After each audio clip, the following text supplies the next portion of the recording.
Recently I've made videos on what if Jamaican and Congolese 11s if all eligible players declared for those nations, and a while back I did a video on the best French-born 11 that represent national teams other than France. Continuing in a similar vein, today we're going to take a look at some of the finest English-born players who play internationally for any team other than the three lines.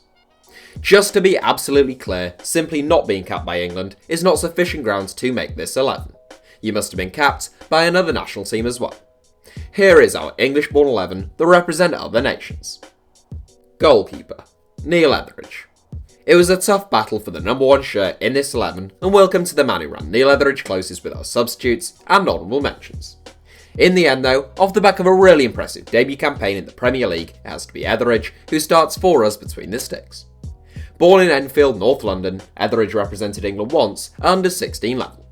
He accepted a call-up from the Philippines in 2008 though, and he has since won 62 caps for the nation ranked 126th in FIFA's world rankings. Etheridge won Cardiff City's Player of the Year award last season as the Bluebirds were relegated, but despite lots of speculation, he's still at the Cardiff City Stadium at the time of this recording. Right back, Ola Aina. Former Hull City loanee Ola Aina had a really impressive campaign on loan at Torino last season off the back of a mixed season in the Championship under Leonid Slutsky and Nigel Adkins. Really quick and good on the ball, Aina flourished whilst playing as a wingback in Turin. Born in South London, Aina made a combined total of 44 appearances for England under 16, 17, 18, 19 and 20 level. In March of 2017 though, Aina was convinced to switch his international allegiance over to Nigeria.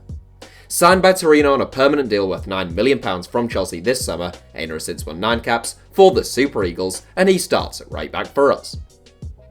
Centre back, Wes Morgan. A member of our What If Jamaican 11 and one of only 2 actual Jamaican internationals to make that 11, Wes Morgan has been capped 30 times since making his Reggae Boys debut in 2012. Born in Nottingham, Morgan spent the first decade of his career with Nottingham Forest before joining fellow East Midlands Leicester City in January of 2012.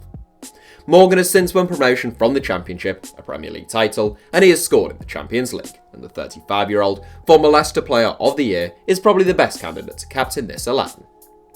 Centre back, Ethan Ampadu. We certainly have a blend of youth and experience when it comes to our centre-back partnership as 18-year-old Ethan Ampadu slots in alongside Wes Morgan. Some may feel Ampadu's inclusion in this 11 is a tad premature, but I'm convinced he'll prove any doubters wrong this season. Born in Exeter, Ampadu became Exeter City's youngest ever player at the age of 15, prior to joining Chelsea in 2017. Eligible to represent either England, Wales, Ghana or the Republic of Ireland, Ampadu played once for England's under-16s in 2015, but has been part of the Welsh setup since 2016, and has won 8 caps for the senior team to date. A classy centre-back who also looks comfortable in holding midfield, Ampadu will spend next season on loan at RB Leipzig, and England fans may feel as though he's one that got away should he play a starring role in the Bundesliga next season. Left back, Jamal Lewis. It took me a while to identify an outstanding candidate at left back, but then I discovered Northern Irish international Jamal Lewis was born in Luton, and that ensures his place in our 11. Whilst all the talk has been about Max Aarons at right back, Norwich's left back is only 21 himself, and he was excellent for the Canaries last season.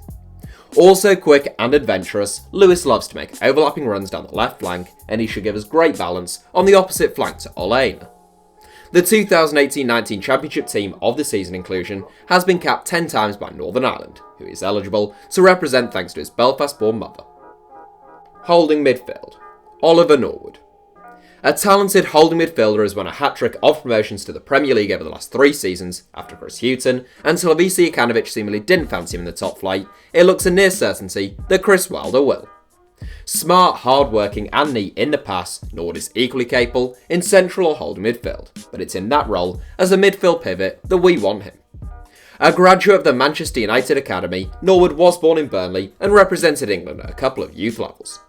He switched his allegiances over to Northern Ireland after 3 years out of the England fold though, and now has 57 senior caps for Northern Ireland to his name. Central midfield, Scott McTominay. Another product of the Manchester United Academy, Scott McTominay is still contracted to the Red Devils. A tall and industrious midfielder who tends to keep things simple, like Norwood, McTominay can play in either a central or a holding role. He broke through into the United first team under Jose Mourinho, who seemed to appreciate his work ethic and discipline, and he has played close to 50 games for the club in total. Born in Lancaster, but eligible to represent Scotland through his father, McTominay reportedly sided with the Tartan Army after Alex McLeish made the effort to visit him, whilst Gareth Southgate only sent him a text. Central midfield, Tom Cairney. On the left of our midfield triangle is Fulham captain Tom Cairney. A star man in the Championship for 5 seasons with Fulham and Blackburn Rovers, Cairney couldn't quite have the same impact in a relegated Fulham side last season. The most offensive of our 3 midfielders, Cairney could just as easily start an attacking midfield, with both McTominay and Norwood sitting in behind him. Born in Nottingham, Cairney's father was Scottish, and the talented left footer supposedly only ever wanted to represent Scotland. He has somewhat surprisingly only won 2 caps for Scotland at the age of 28. Right wing, David Brooks. If not already, then certainly potentially the best player in this team, David Brooks made a real impact in his debut campaign with Bournemouth in the Premier League last season.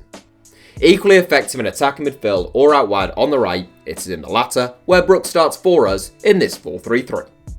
A good technician capable of setting up and scoring goals, Brooks was born in Warrington, and he was called up by both Wales and England's under-20s ahead of the 2017 Toulon tournament.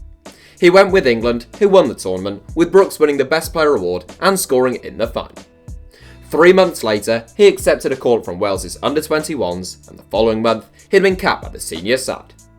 Unlike a lot of English-born players that are part of the Welsh, Scottish or Irish squads, Brooks is someone who'd be in real contention in Gareth Southgate's squad if he hadn't been capped by a different national team. Left wing, Matt Ritchie. Although he was played as a fullback for much of last season by Rafa Benitez, Matt Ritchie spent the previous decade playing as a winger, and it wouldn't seem at all surprising if Steve Bruce reverted into his preferred role next season. A hard-working wide player who is a threat from set pieces and can put a wicked delivery into the box, Ritchie was a star man at Bournemouth before his move to Newcastle. He scored 16 goals in his debut campaign with the Magpies, but has been a little less deadly in the Premier League. He's a talent though, and he's well worth a starting berth here. Centre forward, Tassos Donis. The least well-known English-born player in this 11, I suspect, is our centre forward Tassos Donis. A small number of you may recall the Greek international Georgios Donis, who became the first Greek player to play in the Premier League in 1996. He only spent a season with Blackburn Rovers, but his son Tassos was born in the Lancashire town. Tassos' footballing education came with Panathinaikos in Greece and Juventus in Italy, and he starred in youth team football in Turin. He left Juve for Stuttgart in a deal worth €4.2 million in 2017, where he's since scored 7 goals in 46 games. A really quick and versatile forward who can play out wide on the left, through the middle, or just off as centre forward, he'll be playing second-tier football next season following Stuttgart's relegation last term. Donis has won 8 caps and has scored once for the Greek national team to date. The team, including substitutes and a manager. Moving on to our bench, and the man who ran Neil Etheridge closest in goal was Sheffield Wednesday's number 1 Kieran Westwood. Following 3 seasons as one of the best goalkeepers in the Championship, Westwood has missed a number of games over the last 24 months, but the Manchester-born Republic of Ireland international is a very talented goalkeeper and more than worthy of a place on our bench. As third choice centre-back, we have to go with another Irish international in the form of Kieran Clark, and he's joined by Newcastle United teammate Paul Dummett. Born in Newcastle and a product of the Newcastle United Academy, Dummett made his Newcastle debut in August 2013, and he has since registered more than 160 appearances for the Magpies. Despite having been born and raised in the northeast of England, Dummett represents Wales at international level, eligible to represent the Dragons since he has a Welsh grandmother. He has been capped 5 times by Wales, and he makes our bench. Moving into midfield, and Harry Arter can consider himself unfortunate not to have started. Born in London but capped 15 times by Ireland, Arter has played over 200 games for Bournemouth, but he spent last season on loan at Cardiff City. Our next 3 subs are all more attacking options, starting with West Brom star Matt Phillips. There were times when Phillips threatened to become a real top player in the 2011-12 and 2015-16 seasons in particular, but now aged 28, he is back in the Championship. A real threat on either flank on his day though, the Buckinghamshire-born former England youth turned Scottish international makes our squad. Versatile Liverpool teenager Ben Woodburn is up next, offering cover on both wings, up front and in attacking midfield. He broke Michael Owen's record as Liverpool's youngest ever goalscorer when he scored in the EFL Cup quarter-finals 2.5 years ago, before becoming Wales' second youngest goalscorer to Gareth Bale in March 2017 when he scored the Dragons' winner against Austria. He now appears to have fallen behind Harry Wilson in the Reds' pecking order, but he's still a regular inclusion in Ryan Giggs' Wales squad and deserves to feature here. Lastly, up top, and providing a strong challenge and a really different option to Anastasios Donis, is Stoke City striker Sam Vokes. The scorer of 62 goals from 258 appearances for Burnley, Vokes joined Stoke in January 2019. A big, strong centre-forward who always presents an aerial threat, Vokes was born in Southampton, but he has scored 11 goals from 62 caps for Wales. In charge of what I'd say was a decent-looking side, albeit a far way off our French-born 11 that represent other nations, Chris Hughton is the obvious candidate. Born in Essex, but capped 53 times by the Republic of Ireland, the former Tottenham favourite may be out of work now, but he has done an excellent job with the likes of Newcastle United and Brighton and Hove Albion. To recap, our English-born 11 that represent other national teams reads like this: Neil Etheridge, Ola Aina, Wes Morgan, Ethan Ampadu, Jamal Lewis, Oliver Norwood, Scott McTominay, Tom Cairney, David Brooks, Matt Ritchie, and Anastasios Donis, with a bench made up of Kieran Westwood, Kieran Clark, Paul Dummett, Harry Arter, Matt Phillips, Ben Woodburn, and Sam Vokes, all managed by former Brighton boss Chris Hughton. That's it for today's video. Congratulations on making it to the end of the video. Since you've got this far and in exchange for eternal good luck and happiness, why not subscribe and turn on notifications for the ever brilliant HITC Sevens. Also, for mobile users, if you click on your screen now there should be some suggestions of other videos YouTube thinks you might like, and I agree with YouTube. If you're watching on desktop, they should appear of their own accord. Thank you all for watching, give us a like if you enjoyed the video, and I hope you have a brilliant day.